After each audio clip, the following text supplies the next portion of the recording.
Welcome to another Visit podcast and the first for 2024. Yeah, so we're all thinking about what are we going to do this year? What do we set as our goals for this year? What's our New Year's resolution? I'm going to flip the switch on you. Because if it's about health, we need to look at the big stuff, the stuff that's undetected, the stuff we're not thinking about.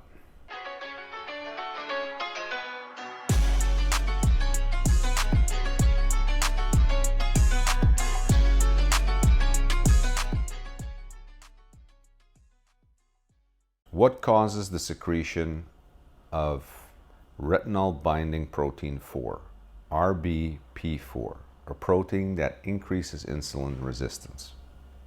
What pumps out immune system chemicals called cytokines? A couple of examples: tumor necrosis factor and interleukin 6, increasing the risk of cardiovascular disease and disrupting the complete hormone balance, causing systemic inflammation and basically all chronic disease, metabolic disorders, and most cancers. The answer is visceral fat, the invisible fat, the fat you cannot see, the fat that is very hard to measure. The only way we can see it is with an MRI or CT scan. Everything else, subpar.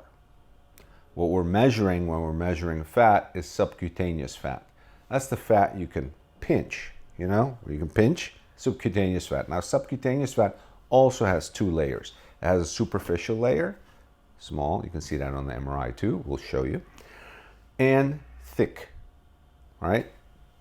The thick one is dangerous. The small top one, so the very superficial subcutaneous fat, is actually very good for you. It releases adiponectin hormones and adipokine proteins, which increase insulin sensitivity and decrease inflammation. So they're good. So you need that. You need that little layer. The deep layer you don't need. And the internal layer, the visceral fat, invisible fat, this is what accumulates around your organs. Even worse, inside your muscles. Think of a steak that's marbled. It has all the white stuff inside. Hugely bad for us. In the liver, in the brain, and it affects all our organs. It is the biggest killer, bar none. All right? So we're going very specific in what we need to do and how we need to handle this. It's not just, hey, let's lose some weight, let's look good for the new year. No. Because I can tell you this.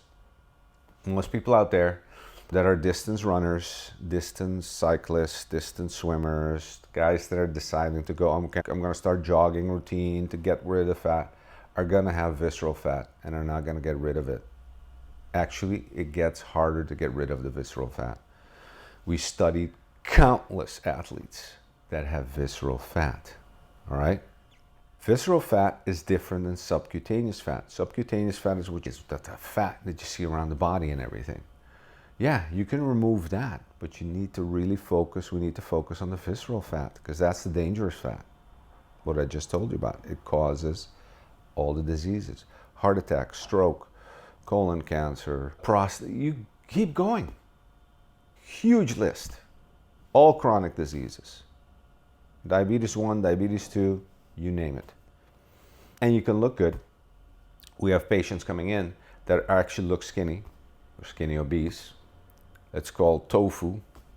Tofu? Oh. Yeah, I think it's tofu. I'll look it up. But inside, they got a lot of visceral fat. They're ready to get a heart attack. These are the skinny guys that get heart attacks. These are the athletes that get heart attacks. These are the athletes that get strokes, the skinny people that get strokes. They got a ton of visceral fat. And the visceral fat accumulation starts with us as young as children. When we're consuming all these chips, Nutella, when we're consuming sugars, when we're consuming sugared drinks, when we're doing all this stuff, it starts accumulating, all right? And it takes time to start pumping out all these hormones. It starts time to affect our complete system, our hormonal system, our adipose tissue. And really, when you have someone come in that is fat, that has a lot of visceral fat, we do a CT or MRI, and they say, I don't have any symptoms, it's because they're probably new. They've just accumulated it. They haven't had it for a decade. They haven't had it for a lot of years. If you've had it for a lot of years, your whole system has changed. All right? And it's detrimental. We always look for easy ways out, right? So here we go. Okay. Professor of Medicine, Samuel Klein, Nutrition Science, Director of Center of Human Nutrition at Washington University School of Medicine in St. Louis, and his college used liposuction to remove large amounts of abdominal fat, subcutaneous adipose tissue, corresponding to about 10% of the fat, total fat, with a loss of 7% body fat. Okay, so this is people thinking, okay, I can get liposuction, get rid of it. Guess what? It didn't take away the symptoms. It didn't take away all the bad effects, right? Why? In contrast to what it would be expected from a similar weight loss by dieting, the fat reduction did not improve metabolic outcomes, such as insulin sensitivity, blood pressure, plasma triglycerides, and cholesterol. When you remove fat by eating less and being more physically active, you actually shrink the fat cells to a smaller size, and you eliminate fat in other organs like muscle tissue, liver, brain, etc. You don't do that with liposuction. You cannot do that with liposuction. Muscle fat in the muscle is super dangerous, and people have it. People even that look good, that look like they're fit, they have it. How can we see if we have that? How can we see if we have abdominal visceral fat? With an MRI or CT scan. That's the only way. So go to your doctor, ask to have it done. Now he'll protest. He'll protest because they are not taught in medical school to deal with this or to look at this or to diagnose it or to see it. And when they're not comfortable with something new like this, or it's not even new, but something like this, they're not gonna do it. They're not gonna go in it. But I'm here for your health. So for your health, you need to be doing this. All right? You need to know where you stand, because you can work on anything else. You can go to the gym. You can do all this other stuff. As long as you have visceral fat, we have a huge problem. Huge problem. So I need you to get that done. All right? How do we start removing it? Okay, we all have some visceral fat. And how do you see visceral fat? On the MRI, you'll see it as white. Okay, so I'm going to put up some MRIs. I'm going to put up some MRIs with someone with a lot of visceral fat, someone with less visceral fat. Muscle is dark, visceral fat is white. Okay, and you're going to have the outside, you're going to have the lean, not the superficial subcutaneous fat is on the rim outside of the body. And now this is a slice of the abdomen, right? You got to think it's sliced like this, and we're looking down on the abdomen. And so you see that little ring? Okay, that's your subcutaneous superficial. That's the good fat. We need that. We can't get rid of that. These bodybuilders that get rid of all their fat and go below 10% and have like veins and be all the abs and all this stuff, not healthy at all. That's why they get into a lot of problems. They can't stay like that. They can only stay like that for a little bit. They got to come back up. So that's not a healthy idea. All right? So anyway, we go further. But then you get the deeper fat, still subcutaneous. That's dangerous. That's releasing all kinds of hormones and proteins that are not good for our body. Then we go into the organs and we go into the cavity. This is the fat you cannot see from the outside. You wouldn't know this. You can't see this. And it's extremely hard to measure. So the only way we can see this, again, MRI and CT scans. Those are definitive. When we look at this and we see a lot of the white, covered white, we see in muscle tissue. If we do an MRI of the leg, we'll look at the muscle tissue and see how much fat's in there, how much of the white stuff's in there. That is extremely bad. That is huge. That is detrimental, the most detrimental thing to our health. Period, bar none. Guess what? This is where we flip the script. How do we get rid of that? We got to get rid of that. We don't have to get rid of the fat you see outside, whatever. That's not going to be our focus. Our focus is not going to be able to run long distance marathons. because it's not going to help us with our visceral fat. Period. We look at visceral fat, look it up. Look what it causes. Look, visceral fat, metabolic disorder, visceral fat, type in chronic disease, type in best exercises to remove visceral fat. Guess what? Number 1, sprinting. Number 2, weightlifting, way down. The lowest one, distance work, jogging, long distance run, the worst, all the way down the list. So cut it out if you want. Now, if you're a distance runner and that's your thing, all right, still check, like I said before, still check your visceral fat, make sure that's down, incorporate some sprinting in your workouts, and make sure that you can counteract this, okay? Because this is going to be a problem if you don't. So let's focus on the visceral fat. For you and I, let's focus on the visceral. How do we focus on the visceral fat? We need to do a couple of things for 2024, okay? First of all, we need to change our diet. So we need to get rid of sugars, period. We need to get rid of bread. We need to get rid of pasta. We need to get rid of rice. We need to get rid of all those simple carbs, gone. Processed food, gone. I want them gone. Once a week, you can do whatever, have an off day. This is critical, okay? And your protein needs to go up. What do we talk about up? Anywhere between, I like to keep it between 1.6 to 2 grams of protein per kilogram of ideal body weight. So you can calculate that, okay? You need to get your vegetables up and your beans, stuff like that, because I want you to have fiber in your diet. You need the fiber in your diet, all right? Period. So don't go carnivore or anything like that. You need fiber, period. Okay. If you're vegan, you can do it. It takes more, it's more challenging, but we're seeing a lot of vegans with visceral fat. Yes, you are very susceptible to visceral fat because of your diet. So you need to, again, look into it and really do some changes in your vegan diet, especially with stuff like breads and rice, and just tortillas, bad foods. Okay, so you need to incorporate it. You need to incorporate fasting. All right, so I want you to have a 7-hour feeding window. So 7 hours a day. You can choose when that is. The earlier the better, where you eat. Okay, the rest of the time you drink coffee, tea, water, no sugar. You can do your supplements, you can do your vitamins, no problem. But I want you to have those 17 hours of rest for your body, so your body can recuperate, your DNA can heal itself, you can get rid of senescent cells, you can do some autophagy for your body comes to rest, it heals itself, that's what it needs, okay? So you need that, and it helps with visceral fat. I need your protein up, I need vegetables in there, because why? And legumes and beans and stuff, because we need fiber. Fiber is critical. I don't want your diet without fiber. So when we do this, when we go into this focus new diet, we're going to incorporate sprinting.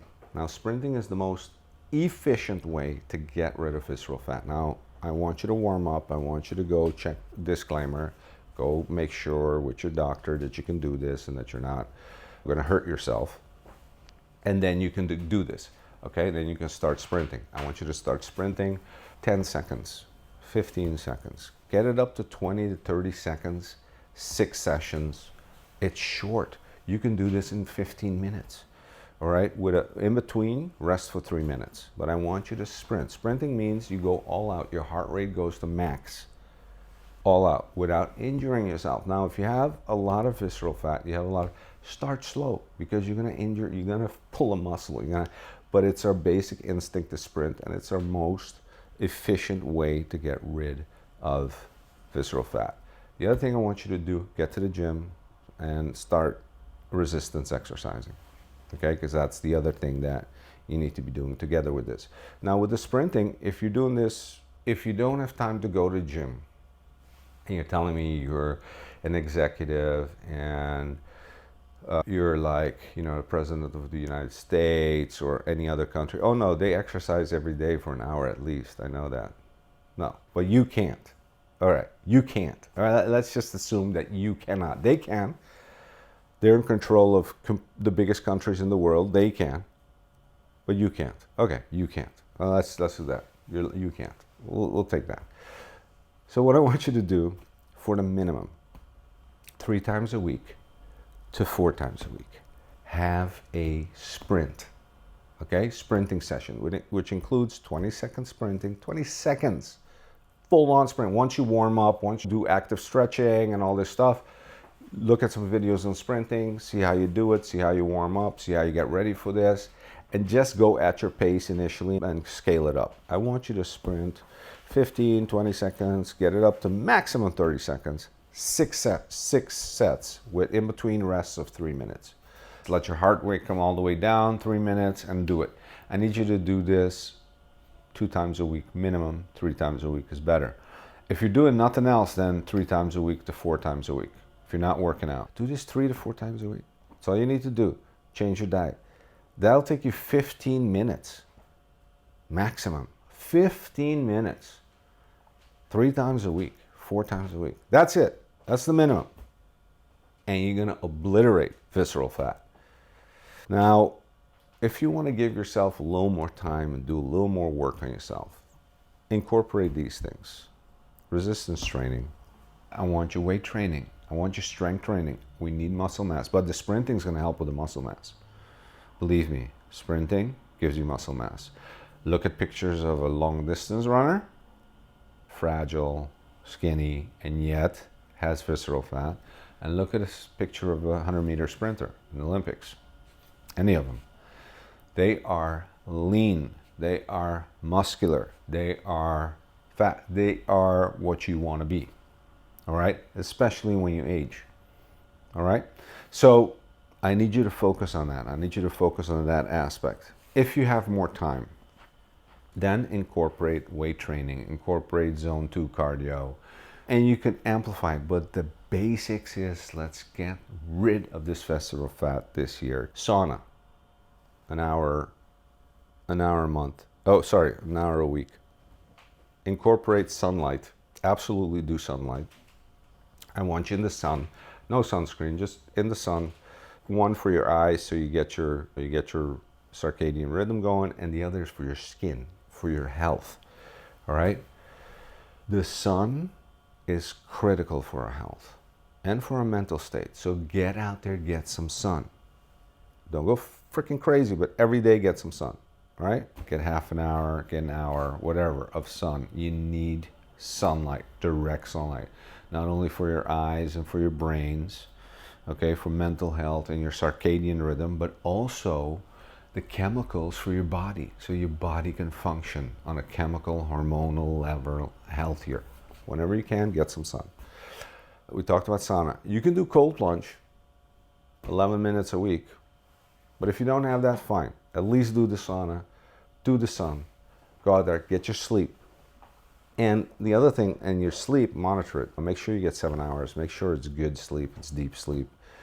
Really focus on that, because that's when our bodies get to recover. Okay, and it's the push we need to make the changes we need. Because it's not aesthetics, looking good, getting good blood values. Yeah, important, very important. But it's the underlying real dangerous fat that we need to get rid of, and that's visceral fat. And so that's why in this episode, beginning of the year, I wanted to change your mind a little bit on what your health goals are. And think about this. I'm going to show you some pictures of visceral fat, of course. I want to explain what it is, what it does. You've seen, I've started out this episode with why this fat is so metabolically active and how it just wreaks havoc with our organs, with our bodies, from young to when we age. All right, so it's a serious thing here.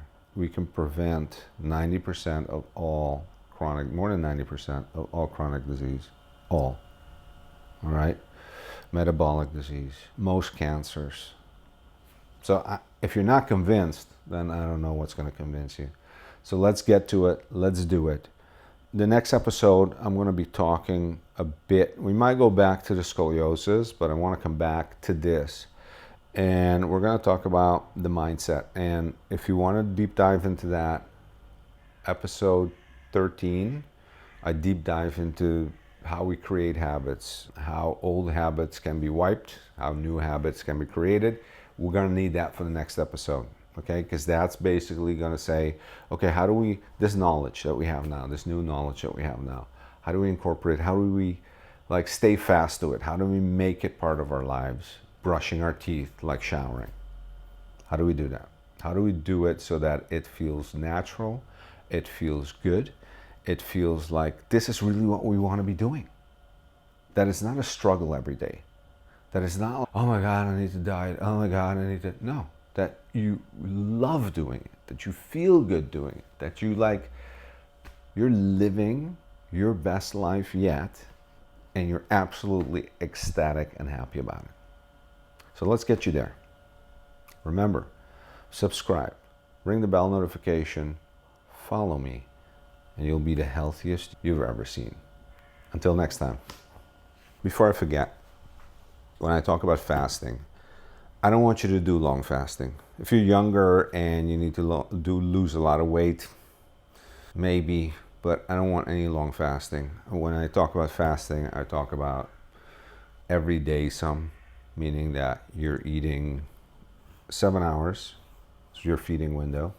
You get at least 3 times that you're intaking protein in those 7 hours, 3 meals you're fitting in those 7 hours, because we need protein synthesis. We need to protect our muscles, because when we age, the thing that leaves us is our muscles. And if we go and do OMAD, 1 meal a day, just to lose the weight, like a lot of you have tried or are doing, or you're doing like lengthy fasts, you're gonna lose muscle mass and you can't gain it back. At a certain age, after your 40s, it's gonna be very hard to gain it back. After your 50s, it's gonna be almost impossible.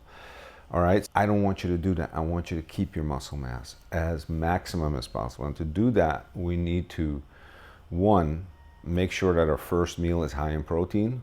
So we have that at least 2.5 grams of leucine, triggering our anabolic system to start up.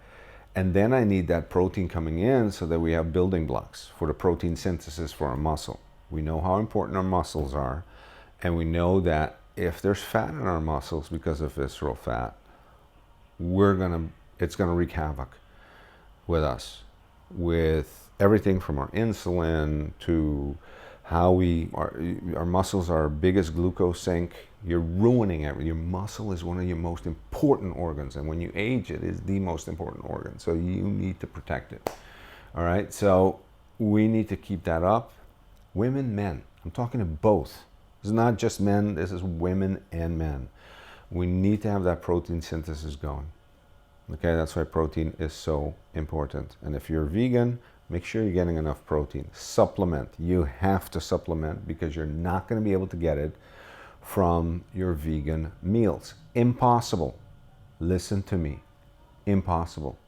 Supplement.